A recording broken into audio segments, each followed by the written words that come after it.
You remember Rudolph, that glowing nose, that stop-motion magic every December. You remember Rudolph, that glowing nose, that stop-motion magic every December. But everything you think you know about this 1964 Christmas classic is incomplete. Behind that innocent holiday special is a story of melted puppets, abandoned toys, abusive parents, and a copyright disaster caused by a typo. The beloved American Christmas tradition you grew up with? It was animated in Japan. It features a vegetarian monster and stars the most toxic Santa Claus ever put on screen. These are the 10 wild facts about Rudolph the Red-Nosed Reindeer that will make you question everything. Let's count them down. But before we start, hit that subscribe button and turn on notifications so you never miss another video that ruins your childhood memories in the best way possible. Fact number 10. The special was secretly a Japanese-American co-production. Here's something that sounds impossible. That quintessentially American Christmas special was made in Japan. Every single frame of stop-motion animation was created in Tokyo by Mom Production Studios, led by legendary animator Tadahito Mochinaga, often called the father of Japanese puppet animation. The American producers at Rankin would ship scripts and storyboards across the Pacific. Japanese animators would bring them to life, frame by frame, over 18 months. This wasn't minor outsourcing. This was a complete international collaboration, decades before globalization became commonplace. So, the next time someone discusses overseas production, remind them that Rudolph himself was assembled by Japanese craftsmen in 1963. This makes Rudolph not just a Christmas classic, it's a landmark of international animation history. A bridge between two cultures that created holiday magic without anyone noticing the collaboration. The fact that this detail isn't common knowledge is remarkable. If this special had been made today, there would be documentaries about it. Back then, they just did the work and moved on. Fact number 9. Yukon Cornelius was not looking for silver or gold. Remember Yukon Cornelius licking his pickaxe after every strike? For decades, everyone assumed he was tasting for silver and gold. That's what prospectors do, right? Wrong. A deleted scene, cut from the original broadcast to make room for another musical number, reveals the truth. Yukon Cornelius was searching for a peppermint mine. Yes, a mine full of peppermint. This man was in the frozen tundra, risking his life, fighting abominable snowmen, all for underground candy canes. The scene was eventually restored in some modern broadcasts, finally giving context to his bizarre licking habit. Generations of viewers believed Yukon was a rugged capitalist chasing wealth. In reality, he was just a guy with an oddly specific sweet tooth and zero regard for his own safety. In a special full of misfits, Yukon might be the biggest misfit of all. Fact number 8. The special's copyright is in a gray area due to a typo.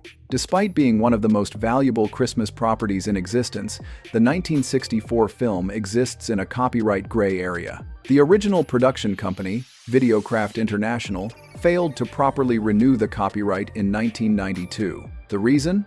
A typo. A simple clerical error. A misspelled company name on the paperwork. And suddenly, one of the most profitable holiday specials ever made might technically be in the public domain.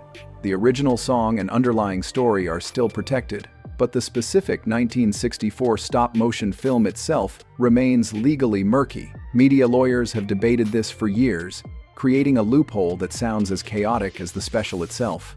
Imagine being the person who made that typo. Imagine realizing you potentially cost a company millions of dollars because you spelled Videocraft wrong. That's the kind of mistake that haunts you forever.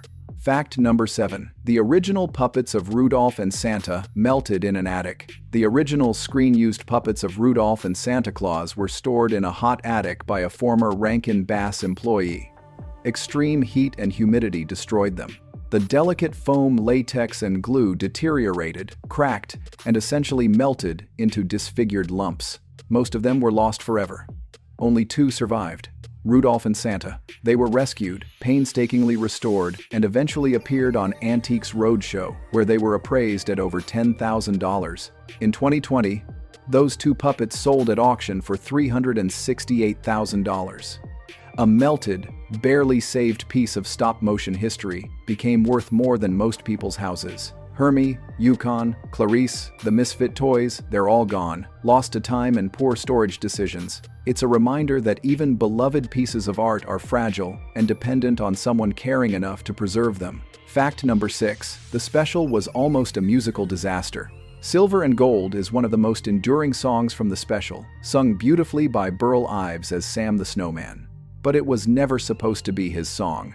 The song was originally written for Yukon Cornelius, but when producers heard Larry D. Mann, the voice actor for Yukon, attempt to sing it, they made a harsh decision. He wasn't good enough. They took the song away from Yukon and handed it to Burl Ives instead. This last-minute change saved the song. Burl Ives turned Silver and Gold into a timeless classic that still gets covered today. But Yukon Cornelius, the most entertaining character in the entire special, got completely robbed of his one big solo. Imagine showing up to the recording booth ready for your moment, only to be told they're giving your song to someone else. Sometimes the best creative decisions are the cruelest ones. Fact number 5. Santa Claus is the real villain. Here's an uncomfortable truth. Santa Claus is the villain of this special, not the abominable snowman, not the bullies at the reindeer games. Santa. When Rudolph's glowing nose is first revealed, Santa immediately turns to Donner and says, "You'll never make the sleigh team." Later, he tells Rudolph, with dripping condescension, "I'm sure you'll be a great help if you ever grow up." This is Santa Claus, the embodiment of Christmas joy, actively mocking and rejecting a child for being different. Santa dismisses the misfit toys entirely, showing zero interest in helping them until it becomes convenient for him. He only agrees to deliver them after Rudolph proves his worth by saving Christmas. Santa only values people when they're useful to him. It's a shockingly dark portrayal of a character who's supposed to represent unconditional kindness. Fact number 4. The misfit toys were never helped in the original broadcast. In the original 1964 broadcast, the misfit toys were never rescued. The version most people watch today includes a scene where Santa promises to pick them up and deliver them to children. But in the first airing, the special ended with Rudolph leading the sleigh through the fog. The misfit toys were just forgotten, left behind on their island with no resolution to their story. Viewers were furious. Rankin, Bass, was flooded with angry letters from parents and children demanding to know why Santa didn't help the toys. The outrage was so intense that producers were forced to animate an entirely new scene for the 1965 broadcast. The original ending was so bleak that audiences revolted. The happy ending we all know only exists because audiences demanded it. Sometimes, the audience gets it right. Fact number 3. Rudolph's father was an abusive coward. Donner, Rudolph's father, is emotionally abusive. When he discovers Rudolph's glowing nose, he's so ashamed that he forces his son to hide it. He covers the nose with black mud and says, "You'll be a normal little buck." The message is clear. You are broken. You need to hide who you are to be accepted.